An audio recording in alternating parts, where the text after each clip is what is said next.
저 밥을 먹었거든요. 저녁 먹었어요. 네, 눈칫밥을 먹어서 그런지 허기가 지는 것 같아요. 그런 거 있지 않아요? 그러니까 눈칫밥 같은 거를 먹으면 아무리 먹어도 허기진다는 말이 있잖아요. 그런 것처럼 분명 밥을 제가 많이 먹었는데 불구하고 허기진 이유가 그냥 논을 하면 얘기를 하는 건데요. 근데 여러분, 산의 진미가 있어도 눈칫밥을 먹으면 어떤가요? 좀 그렇죠. 근데 반면에 그냥 편안하게 집에서 편안하게 내가 먹고 마음 편하게 먹는 그 음식이 누가 뭐래도 다 진국이다라고 동의하실 것 같아요. 근데 그 모습을 보면 한편으로 참 인간이 악하다라는 생각이 들게 돼요. 이 말이 갖고 있는 말이 무슨 의미냐면요. 다른 사람의 눈치를 보는 거는 좋다 싫다? 싫다. 그냥 내 마음대로 내가 살고 싶은 대로 하는 게 좋다. 이 말이잖아요. 근데 우리는 하나님의 눈치를 봐야 돼요. 하나님의 눈치를 봐야 우리가 아름다운 사람이 됩니다. 그런데 우리가 눈치 보는 건 좋다 싫다? 싫다. 그래서 우리는 나쁜 사람이다. 그런 결론이 되는 것 같습니다. 하나님의 눈치를 보면 어떤 모습이야 될까라는 걸 우리 한번 좀 생각해보고자 하는데요. 여러분이 잘 알고 있다시피 그 베드로에 대한 얘기를 한번 좀 해보고 싶어요. 베드로에 대한 내용을 생각해봤을 때 예수님께서 이제 부활하신 다음에 베드로 앞에 딱 나타나죠. 그리고 베드로한테 네가 나를 사랑하느냐 이제 물어보잖아요. 그때 베드로가 주님, 제가 주님을 사랑합니다라고 이제 고백을 하는데, 근데 이제 예수님께서 그 베드로의 고백을 다 받으시면서 내 양을 뭐라고 하죠? 예, 먹여라, 치라, 양육하라라고 그렇게 이제 분명한 사명을 줘요. 근데 우리가 좀 생각해봐야 될 게 뭐가 있냐면 양을 먹이래요. 양을 가꾸래요. 이렇게 키우래요. 근데 뭐 안 줘요. 일만 시키고 뭐 할 수 있는 뭔가를 줘야 되는데 안 줘요. 왜 그럴까요? 혹시 오늘 말씀 제목이 뭔지 기억하십니까?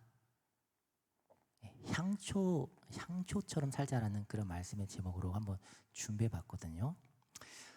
오스왈드 챔버스라고 하는 목사님 계세요. 오스왈드 챔버스 목사님이 그 부분에 대해서 어떻게 해석을 했냐면 주님께서 베드로에게 이제 양을 치라라고 이렇게 사명을 주었는데도 불구하고 양육하라라고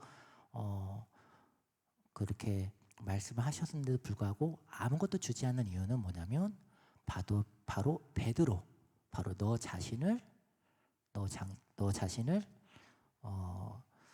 그 나눠줘야 될 그 사람들에게 너 자신을 태워서 양분 삼아서 주는 것을 주님께서 원하시기 때문에 주님께서 주지 않으신 것이다. 그렇게 이제 해석을 하셨어요. 그 모습을 딱 생각했을 때 곰곰이 묵상하니까 베드로의 삶의 모습과도 흡사하게 들어가더라고요. 그러면서 딱 떠올랐던 모습이 향초였어요. 향초. 혹시 교육자실 다들 한 번씩 들어오셨죠? 들어오면 어떤가요? 향이? 은은한 향이 들어오자마자 짱 나잖아요. 좋잖아요. 근데 그 향이 알다시피 그 향초가 자기의 몸을 태워서 향을 내는 거란 말이에요. 그것처럼 우리의 성도의 삶의 모습은 바로 그러한 삶의 모습으로서 세상 가운데 주님의 향기를 전하고 세상에 빛을 발해야 되는 모습이 아닌가 그런 생각이 들었습니다. 그리고 때마침 또 우리가 이제 내일이면 저희 쪽 소그룹과 또 목자분들 또는 지역자분들이 함께 단합대회 겸 MT를 떠나게 되어집니다.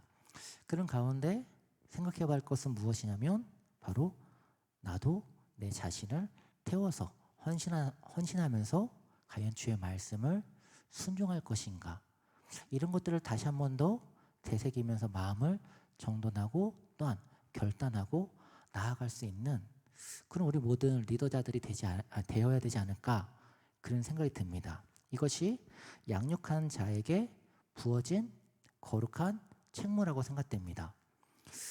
혹시 이렇게 말하면 좀 무섭고 너무 두렵고 부담된다라고 하는 그런 부분들이 없지 않아 있을 것 같습니다. 그런데 그럼에도 불구하고 그 직분을 주어진 것은 담임 목사님이 주신 게 아니라 하나님이 여러분에게 주신 사명이라는 것을 다시 한 번 더 생각해 보시고 기도해 보셨으면 좋겠습니다. 그러니까 우리가 시선을 하나님께 향했을 땐 하나님께서 힘을 주시고 우리가 아름다운 삶을 살아갈 수 있도록 도와주십니다. 참고로 아름답다라는 말은 우리나라 말이죠. 그 뜻은 나답다라는 것입니다. 우리가 우리 스스로 내 모습이 나답다라고 하여졌을 때 그때가 아름다운 모습인 것인데, 우리가 실제 나다운 모습이 되기 위해서는 하나님의 말씀대로 하나님의 뜻 안에서 거할 때 진정한 아름다움으로 우리가 그 사명의 길을 걸어갈 때 아름다운 모습으로 우리의 인생이 빚어지는 줄 믿습니다. 그렇기 때문에 나에게 주어진 그 거룩한 책무를 잘 감당할 수 있도록 여러분이 힘써 노력해야 될 거라고 생각되어집니다. 그런데 오늘 본문을 보면 그 노력해야 되는 그 거룩한 책무를 등진 사람이 나옵니다. 오늘 이제 우리가 1절 말씀에서 1, 2절 말씀만 좀 봐보면 사사들이 치리하던 때에 흉년이 들게 됩니다. 그때 베들레헴에서 이제 한 사람이라고 하는 그 사람이 나오는데 엘리멜렉이죠. 그 엘리멜렉이 자신의 아내와 두 아들을 데리고 모압 지방으로 떠나게 되어집니다.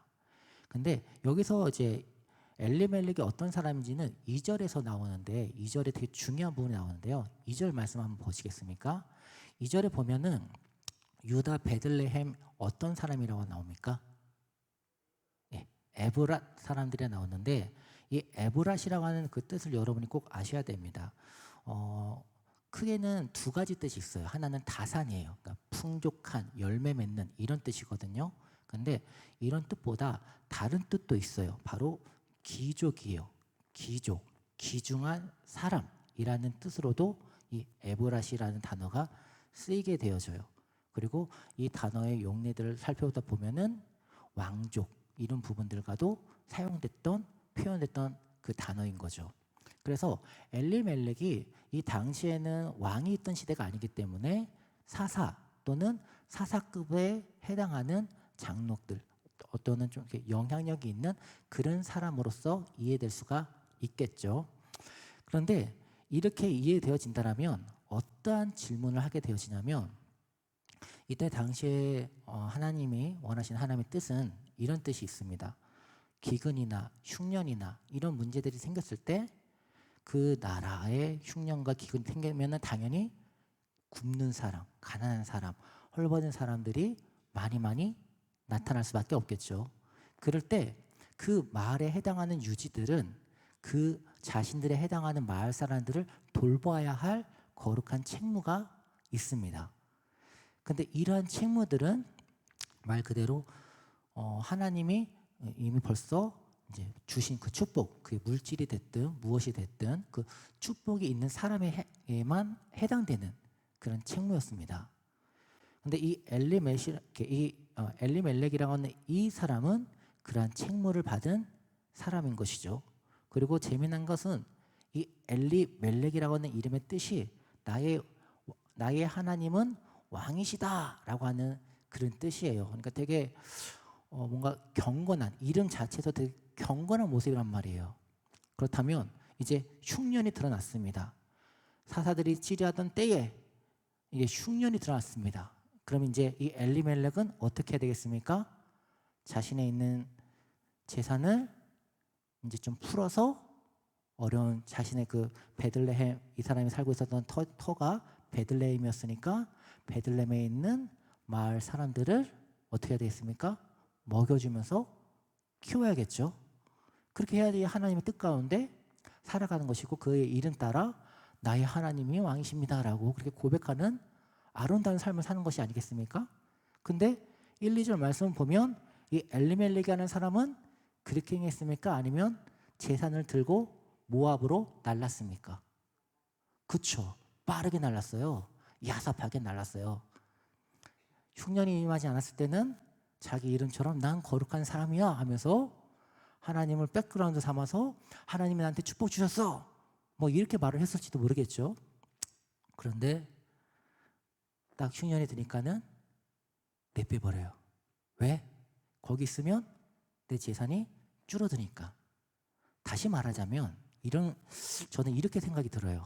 이 엘리멜렉이라는 사람은 행복을 쫓는 사람이라고 생각합니다. 왜냐하면 앞에 1장 1절에 사사들이 치리하던 때라고 이미 벌써 못을 박아놓고 시작을 하거든요. 근데 이 사사들이 치리하던 때의 특징은 뭐냐면 바로 자기의 소견에 옳은 대로 행하는 시대를 말해요. 이 룻기 앞에가 사사기란 말이죠. 사사기 17장 6절이나 21장 25절 말씀 보면은 그때 당시에는 왕들이 없음으로 말미암아 각자 자기의 소견에 옳은 대로 그들이 행하였다라고 말씀하고 있습니다. 생각해 보십시오. 자기 소견에 옳은 대로 행한다는 말은 나쁜 짓을 한다는 것입니까? 아니면 자기의 행복을 추구하면서 자기의 행복을 추구하기 위해서 자기가 원하는 방식으로 살아간다는 말이겠습니까? 그렇죠. 나쁜 짓을 행한다는 것이 아니라 내가 행복을 쫓아서 내가 살아가길 원하는데 근데 그 방식이 내가 원하는 방식이라는 겁니다. 하나님이 원하는 방식이 아니라. 그러니까 이 엘리멜렉이라는 사람은 하나님의 눈치를 보는 사람이 아니라 자기의 행복을 쫓는 사람이었습니다. 우리가 오늘날 너무나 쉽게 볼 수 있는, 주변에서 쉽게 볼 수 있는 그런 평범한 사람이었습니다. 근데 그 모습이 어떠한지 성경은 여실하게 보여주고 있다는 것이죠. 내 행복에 이 사람이 생각했던 생각을 보면은 행동을 통해서 유추해 보면은 이 사람의 행복을 돈에 있다라고 믿었던 것 같습니다. 그래서 돈이 많아야 내 행복이 더 크고 안전하게 지킬 수 있다. 그렇게 믿었던 사람인 것 같습니다. 그렇기 때문에 자신의 재산이 감소가 되면 그 말은 곧 나의 행복도 줄어들게 되니까 내 행복을 지키기 위해서 당연히 모압으로 떠날 수 있는 선택을 하게 되었을 것이다. 그렇게 생각되는 것이죠. 문제가 될 게 없어요. 전혀 이상하지가 않아요. 근데 단 하나 걸리는 게 뭐가 있냐면 하나님. 그 하나가 걸린다는 거예요. 하나님을 본다면 떠나야 됩니까? 떠나지 말아야 됩니까? 떠나면 안 됩니다. 그런데 이 사람은 하나님을 본 게 아니라 자신의 행복을 쫓는 사람이었다라는 것이죠. 그 결과가 어떻게 됐을까요? 그 결과가 어떻게 되어졌는지 우선은 이 사람의 행동의 그 모습을 쭉 한번 따라 볼게요. 이 사람이 이제 모압을 갔죠. 모압을 갔는데 그 모압을 가는데 거기에서 어떤 일을 하죠? 거기서 너무 빨리 가셨는데 맞습니다. 죽습니다. 우리도 죽습니다. 근데 죽기 전에 자식들을 결혼시켜요. 결혼시키죠. 근데 알다시피 다 끼리끼리 모인다고, 끼리끼리 만난다고 이제 우리가 알고 있는 오르바며 루시며 이 사람들은 그 당시 모압의 공주들이라고 보는 그런 견해들이 있습니다. 그 부분은 이 아까 말한 것처럼 에르랏이라고 하는 그 단어가 결국 높은 지위, 고위한 지위라는 그런 해석으로 받아들이기 때문에 그렇습니다. 그렇기 때문에 오르바와 룻, 그러니까 어떻게 보면 모압의 왕족과 사돈지간이 되는 그런 어떻게 보면 또 신분이 좀 올라가게 되는 뭐 그렇게 좀 보여질 수도 있을 것 같습니다. 그러니까 당장 아내한테 자녀들한테 어떠냐 이 아버지 말을 따르니까 재산도 지키고 그리고 여기서도 되게 높은 그런 지위에도 올라가고 얼마나 좋냐. 한동안 어떻게 보면 좀 땅땅거릴 수 있는 것 같습니다. 실제로 그렇지 않습니까? 우리의 모습도 하나님의 말씀을 따르기에는 내가 손해보는 것 같고 반대로 그냥 내 마음대로 이게 좀 더 좋은 것 같은데 이게 좀 더 나한테 행복을 주는 것 같은데 그 선택을 했었을 땐 당시에는 한순간은 정말로 만족감을 느끼고 행복감을 누리지 않습니까? 그런데 그게 오래 갑니까? 오래 가지 않죠. 오래 간다면 그게 더 문제가 되겠죠. 성경에서 보니까 이 엘리멜렉이 하는 사람은 몇 년 갔다고 나옵니까?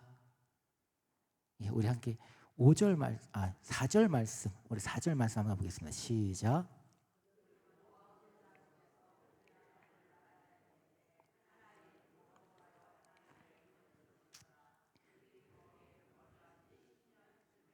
예, 몇 년 갔다고 합니까? 예, 길게 봐야 10년 갔다고 하죠. 10년 갔다고 합니다. 결국은 죽었어요. 예, 죽었어요. 근데 여러분 알다시피 죽은 후에는 뭐가 있죠? 예, 죽은 후에는 하나님의 심판이 있잖아요.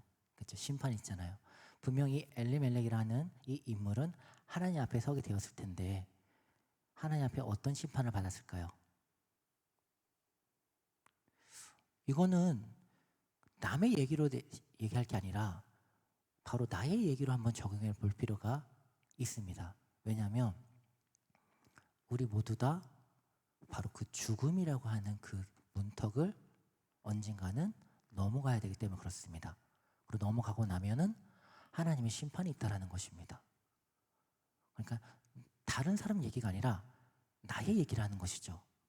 그때 하나님 앞에 우리는 어떠한 이야기를 들을까요? 이 부분을 우리가 한번 생각해 볼 필요가 있겠죠. 근데 여기서 우리가 또 하나님의 심판까지 언급하는 것은 본래의 의도와 좀 너무 멀리 가는 것 같아서 중요한 것은 성경의 기록이니까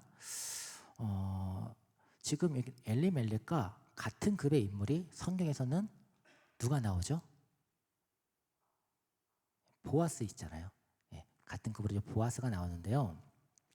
중요한 것은 요 엘리멜렉이라는 인물은 5절로 끝나요. 근데 보아스의 기록은 이후에 3장 4절 해서 쭉 많이 나온단 말이에요. 그 행실에 대해서 많이 이게 구체적으로 쓰여져 있어요. 성경이 말하고자 하는 의도가 뭘까요? 이것이 말하는 의도가 뭘까요? 그러니까 사사기 때라고 하는 그 표현을 다시 한번 주목을 해보자면 사사기 때의 특징이 뭐라고 했죠?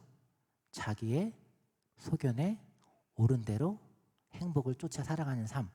그게 특징이 사사기 때의 특징인데 반면 보아스나 롯은 자기의 소견대로 살아가는 그런 삶이 아닌 하나님을 바라보는 삶을 선택한 인물이라는 것입니다. 우리가 그래서 이 두 사람을 인정하면서 믿음의 한 롤 모델로서 충분히 우리가 본받고 따라갈 만한 그런 인물이라는 것입니다. 오늘날 정말 많은 현대인들이 자신의 생각대로 자신이 그리는 행복을 추구하면서 그 행복을 이루기 위해서 열심을 내어 살아갑니다. 여기 계신 저를 포함해서 여러분 모두가 그런 경험들이 다분히 많이 있으실 거라고 생각되어집니다. 또 오늘 하루도 그렇게 살고 오셨고 이 자리에 앉아 계실지도 모르겠죠. 중요한 것은 나의 행복을 쫓지 말라라는 게 아니라 나의 행복이 하나님보다 우선시 되면 안 된다라는 것입니다. 하나님보다 우선시 되는 그 모든 것은 우리가 무엇이라고 지칭하죠? 우상, 숭배라고 지칭합니다. 우리가 하나님보다 앞서는 것이 마음이 있다라면 결국 그것이 무엇이 되었든 간에 우상 숭배를 하는 것밖에 안 된다는 것입니다. 그렇습니다. 우린 교회에서 하나님의 음성을 들으면서 하나님보다 더 앞서는 것은 어떤 것도 있으면 안 된다 하는 걸 다시 한 번 더 우리가 마음에 새기는 것입니다. 왜? 우리는 하루에도 수십 번, 수만 번 넘어지는 연약한 존재이니까요. 다른 누구를 손가락질 할 필요도 없습니다. 그냥 내 자신이 하나님 앞에 바로 서면 됩니다. 내 자신이 하나님 앞에 기쁨이 될 수 있도록 발버둥 치면 됩니다. 살아내면 됩니다. 버티면 됩니다. 그렇지 못했다면 회개하면 됩니다. 우선 또 말씀을 계속 추적해 가볼게요. 근데 이제 이 엘리멜렉이라고 하는 이 인물에 대해서는 이 정도까지만 하고요. 이 사람에 대한 그 행동에 대한 얘기는 이제 5절에서 끝났는데, 근데 이 사람과 동일한 메시지를 보여주는 그런 결과, 그러니까 나의 소견대로, 나의 행복대로 쫓아서 살아갔던 그 삶에 대한 그 비참한 그 모습을 보여주는 좀 구체적인 예시가 그 안에 나오미에서 나오게 되어집니다. 그래서 우리가 나오미에 대해서 좀 한번 또 살펴보자면, 나오미의 그 뜻은 기쁨이에요. 유쾌한이고요, 즐거운이고요, 그리고 생기가 있는 막 그런 되게 좋은 뜻이에요. 또한 사랑스러운이라는 뜻으로도 사용되기도 했어요. 그러니까 되게 좋죠. 그러니까 생각 한번 해볼게요.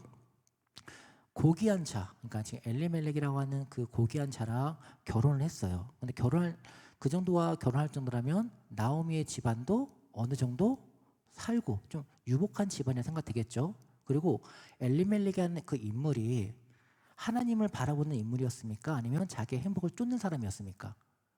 쫓는 사람이었죠. 그리고 남자들의 특징은 뭐냐면 아내 볼 때 얼굴 봅니다. 물론 이 당시에는 정략 결혼이라는 게 존재하겠지만 아무래도 행복을 추구하는 인물의 사람을 본다면 어느 정도 외모는 보았을 거라고 생각되어집니다.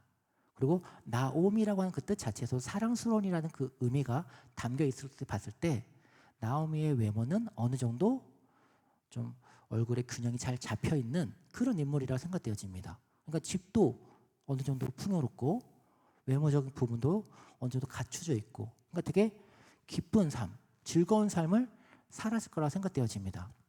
그리고 엘리멜렉이라고 하는 남편을 만나서 2명의 자녀를 낳죠.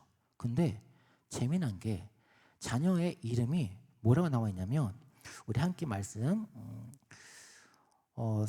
5절이죠. 5절에 두 아들의 이름이 나오는데요. 우리 함께 한번 읽어보세요. 시작.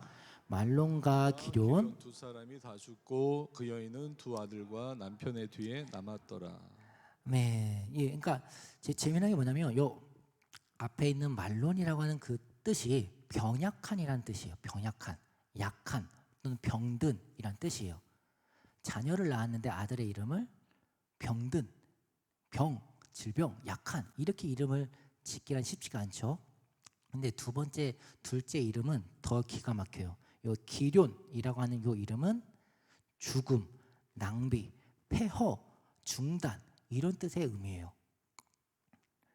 그러니까 그래서 이 룻기 요 앞에 있는 이 부분에 대해서 성경 해석학자를 보면은 대부분 실제 이름이 아니라 어떤 상징적인 어떤 교훈과 그런 걸 주고자 이름을 그렇게 표시한 것이다라고 그렇게 해석하는 경우들도 존재를 해요.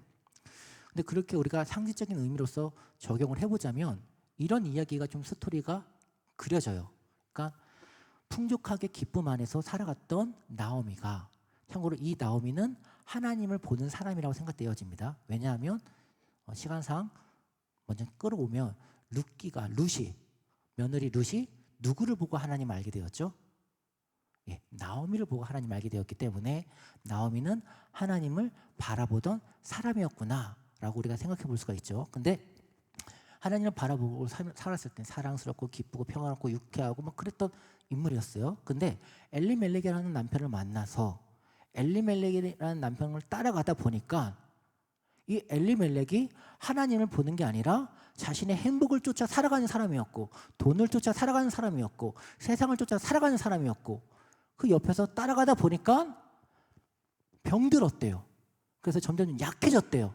그게 첫째예요. 둘째, 폐허가 돼버렸대요. 나중엔 죽어버렸대요. 이름으로 우리가 생각해 보면 충분히 우리가 이해할 수 있는 그런 교훈을 보여주게 되어집니다.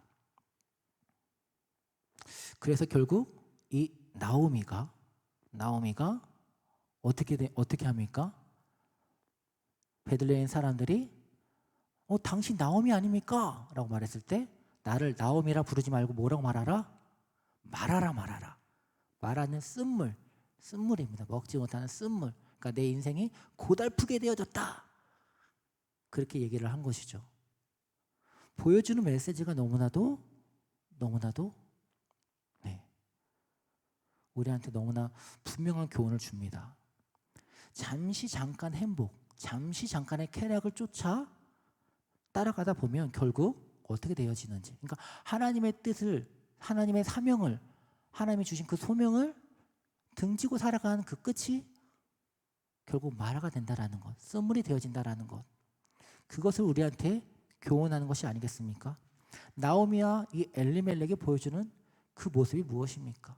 처음은 위대했고, 처음은 하나님의 복을 받았고, 처음은 참으로 귀했지만 하나님을 떠나긴 그 순간 결국 그 비참함이 그들의 인생의 끝이 되었다라는 것을 우리는 교훈으로 우리의 인생을 한번 돌아볼 필요가 있습니다. 그리고 이와 반대로 보아스와 룻은 어떤 사람입니까? 어떤 상황에서든지 하나님을 바라봤던 사람입니다.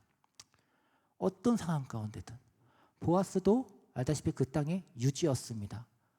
그리고 그 나이가 착각하는데 이 나이가 보아스도 상당히 많은 사람입니다. 그러니까 엘리멜렉과 같은 또래의 그 정도의 사람입니다. 근데 그런 사람이면, 다시 말하자면 베들레헴이 가뭄이 들었을 때, 그러니까 엘리멜렉이 가뭄이 들어서 모압으로 떠날 때 10년 전에 보아스는 뭐였겠습니까? 그가 물론 재산을 풀어갖고 마을 사람들 다 구제했다라고 하는 그런 얘기는 없습니다. 그러나 그가 성경에 나와 있는, 룻기에 나와 있는 내용의 일화들을 보면은 그의 쓴씀이라든가 그의 베품이라든가 그런 모습들을 통해서 그가 사람들을 돌보고 케어하는 데 있어서 아끼지 않는다라는 것을 우리는 충분히 확인할 수가 있게 되어집니다. 그렇게 생각해 봤을 때 보아스라고 자신의 재산이 줄어드는 걸 아까워하지 않았겠습니까? 당연히 셈할 줄 안다면 내가 손해본다는 걸 알고 있습니다. 그런데 불구하고 보아스는 떠나지 않았다는 것이고, 보아스는 자신에게 주어졌던 거룩한 책무를 감당하였다라는 것입니다. 그 결과가 어떻습니까? 그 결과가 어떻습니까? 하나님께서 축복해 주셨다는 것을 우리는 다 알고 있습니다. 하나님 나라의 유업을 그를 통해서 이어갔다라는 것을 우리는 잘 알고 있습니다. 룻은 어떻습니까? 룻도 어떻습니까? 한 의견에 의하면 룻은 모압의 공주입니다. 그리고 오르밧 역시도 공주인데 나오미가 말을 하잖아요. 야, 너희들이 있었던 너희 부모님한테 돌아가라. 그러면 더 평안한 삶을 살 수 있는 것이죠. 룻이 몰랐겠습니까? 돌아가면 편안한 삶을 살 수 있다는 것을. 재미난 것은 뭐냐면 룻의 이름의 뜻이 동반자예요. 동반자. 그리고 친구, 우정이라는 뜻이 있어요.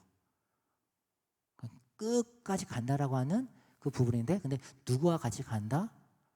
제가 봤을 땐 저는 룻은 주님과 같이 가는 사람, 하나님과 같이 가는 사람의 그런 모습을 보여준다라고 생각되어집니다. 그렇기 때문에 이 룻이 나중에 예수님의 조폭까지 오르게 되는 그 믿음의 계보에 당당하게 하나님이 기록한 게 아닌가 싶어집니다. 반면 오르바라고 하는 그 이름의 뜻은 목이 고든이라고 하는 뜻입니다. 목이 곧았다라고 하는 표현은 어떨 때 쓸까요? 겸손할 때 쓸까요? 교만할 때 쓸까요? 네, 맞습니다. 성경의 용례를 찾아보면 이스라엘 백성들 보고 너는 목이 곧은 족속이다 하면서 교만한 거에 대한 책망할 때 그런 표현을 사용하였습니다. 결국 오르밧은 어떻게 됐습니까? 다시 자신의 부모님 댁으로 안락한 삶을 찾아 떠나가게 되었다는 것이죠. 그러니까 극명하게 성경에서 보면 이 두 며느리의 모습을 통해서 극명하게 보여주고 있습니다. 어떤 상황에서든지 하나님을 바라보는 사람, 상황에 따라서 나의 행복을 그때그때마다 우선시 두고 그 행복을 위해서 쫓아가는 사람. 성경은 어디를 기록하고 있습니까? 오르밧은 그 이후에 등장하지 않습니다. 그러나 룻은 그 이후에 계속 성경은 그의 발자취를 따라가면서 기록하고 있습니다. 이것이 우리한테 주는 시사하는 바는 무엇입니까? 하나님이 누구에게 시선을 주고 하나님이 어디에 관심을 갖고 있는지 우리는 이걸 통해서 유추해 볼 수가 있습니다. 지금 나의 마음 가운데 우선순위는 무엇입니까? 나에게 최고, 나에게 우선순위 되는 것은 무엇입니까? 하나님의 나라, 하나님의 유업을 앙망하고 있는지, 아니면 나의 행복, 내가 하고 싶은, 내가 원하는 그 모습을 쫓아 내가 달려가고 있는지 점검해 볼 필요가 있습니다. 어떤 것도, 다시 한번 말씀드리지만 어떤 것도 하나님보다 앞선 것은 다 우상 숭배일 뿐입니다. 우리가 인간이라는 것을 기억해야 됩니다. 메멘토 모리라고 헬라어가 유명하죠. 죽는다는 것을 기억하라, 그런 뜻이잖아요. 죽음 이후에 심판이 있습니다. 세상 사람들은 이것을 모르기 때문에 마음대로 살 수 있습니다. 그러나 우리는 그렇게 말할 수 없습니다. 왜냐하면 히브리서 9장 우리 27절 말씀에 사람이 한번 죽는 것은 정해져 있고 그 이후에는 심판이 있다라고 분명하게 선언이 되어 있기 때문에 그렇습니다. 그러니까 우리는 죽음 이후에 어떤 삶이 있는지 알고 있는 존재입니다. 그러니까 어떻게 살아가야 됩니까? 사명을 붙잡고 우리가 소명대로 살아가야 된다는 것입니다. 그렇게 할 때 하나님이 우리를 축복하여 우리가 아름다운 인생이 될 줄 믿습니다. 그렇게 살아갈 때 하나님께서는 우리를 왕으로 또 세워주실 줄 믿습니다. 참으로 재미난 게 뭐냐면 룻은 정말 문화적인 구조가 정말 뛰어나거든요. 엘리멜렉은 자기의 행복을 쫓아서 모압의 왕의 계보에 어떻게 다리를 걸쳤잖아요. 근데 보아스는, 하나님을 바라봤던 룻은 하나님께서 그 왕, 이 계보가 다윗으로 이어진단 말이죠.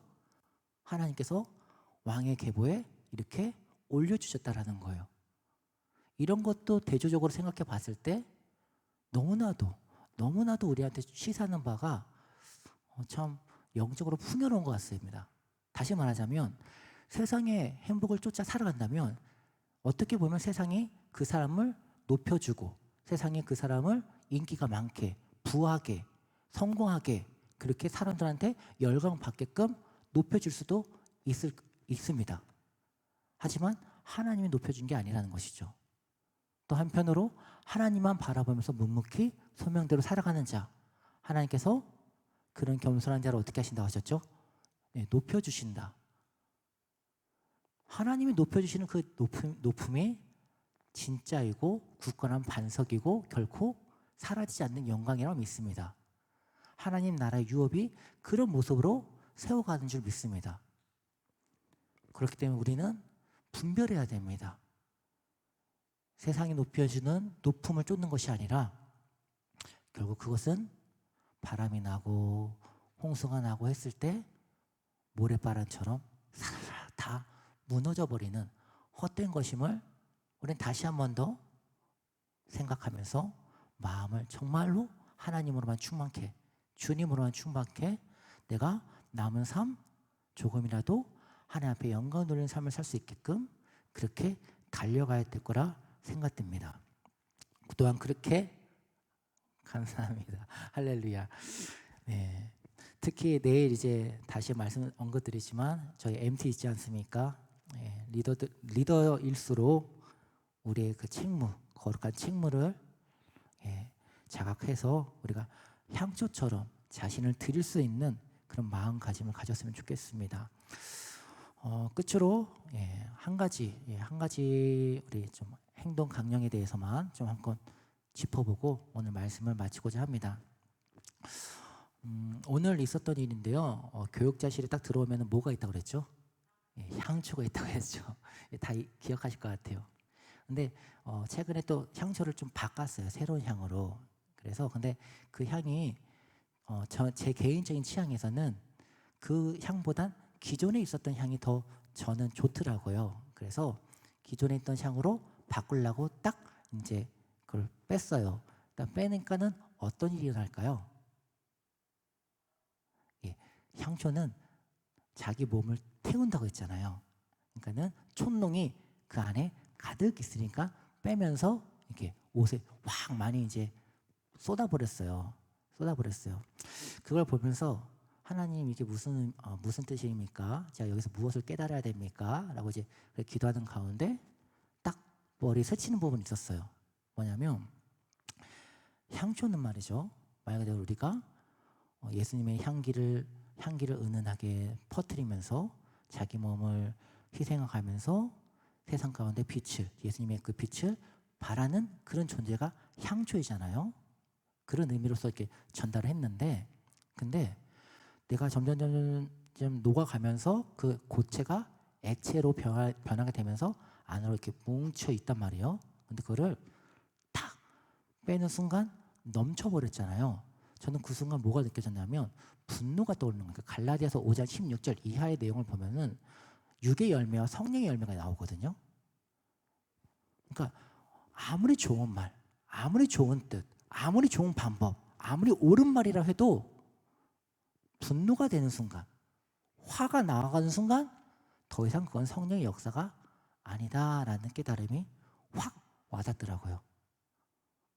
그러니까 내 안에 아무리 좋은 것, 아무리 선한 것, 아무리 좋은 막 그런 의도라 한다 할지라도, 그러니까 내 말이 맞다 한다 할지라도 분노가 나가는 순간 어떻게 된다고요? 그거는 성령의 역사가 아니다. 그런 깨달음이 왔었습니다. 그렇습니다. 분노는 성령의 역사가 아닙니다. 우리는 나를 죽이고 예수 그리스도의 향기가 퍼지고 빛이 드러나는 삶을 살아가야 됩니다. 그리고 그런 삶 가운데 분노와 또는 비방과 또한 갖가지 육적인 그런 모든 교만과 그 모든 악한 것들은 멀리 해야 될 줄 믿습니다. 특별히 우리가 입술의 건세를 다들 알고 계시니 우리 비방하는 말이라든가 분노하는 거라든가 이런 부분들을 우리가 넘어지지 않도록 주의하면 참 좋을 것 같습니다. 예, 우리 시간을 함께 우리 말씀 앞에서 우리 함께 찬양하면서 우리의 모든 삶 가운데 하나님 함께 주시라고, 그리고 우리가 사명을 잘 감당할 수 있게 해달라고 우리 한 시간 함께 찬양하면서 기도하고 나가겠습니다.